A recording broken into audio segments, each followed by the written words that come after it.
এফআইআইদের নাম তো বহুবার শুনেছেন, এফআইরা এই করছেন, এফআইরা ওই করছেন, এরকম বহু শুনেছেন, কিন্তু এফআইরা কি করছেন যখন সেটা শোনার পালা আসে, যখন সেটাকে বিচার করার পালা আসে, তখন কিন্তু আর বিচার করেন না।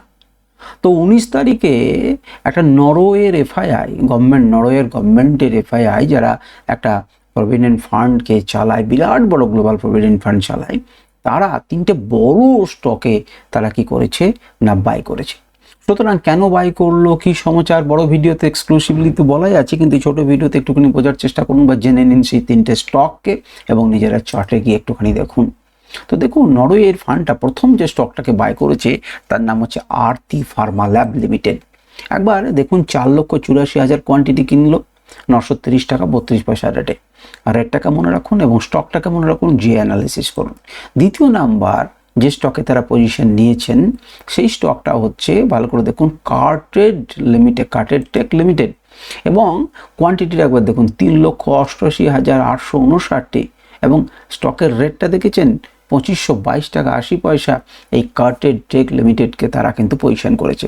দেখুন, এই যে আরতি ফার্মা ল্যাব আপনি দেখলেন, সেই আরতি ফার্মা ল্যাবে কিন্তু অনেকজন বিক্রিও করেছে। তো সেই সমস্ত কিছু জানতে গেলে কিন্তু বড় ভিডিওটা আমাকে দেখতে হবে। কিন্তু এফআইআইদের নামে এত কিছু আমরা শুনি, তো সেই এফআইআইরা কিন্তু পজিশন যখন তৈরি করছে আপনাদেরকে আমি জানানোর চেষ্টা করছি, অথচ আপনারা সেটাকে মন দিয়ে দেখছেন না বা অ্যানালিসিসগুলো শুনছেন না।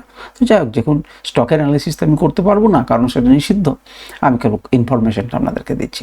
তৃতীয় নাম্বার সেটা হচ্ছে টানলা প্ল্যাটফর্ম লিমিটেডে তারা কিন্তু 8,79,213টি স্টকে কিনেছে 745 টাকা করে।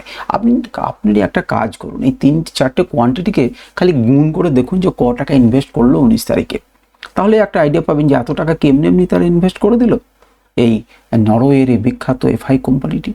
আপনারা কমেন্ট করে দিয়ে জানান যে এইগুলোর মধ্যে কোন স্টকটি আপনার অ্যাকাউন্টে আছে কি আদৌ, বা এর অ্যানালাইসিস দেখে আপনার কি মনে হচ্ছে।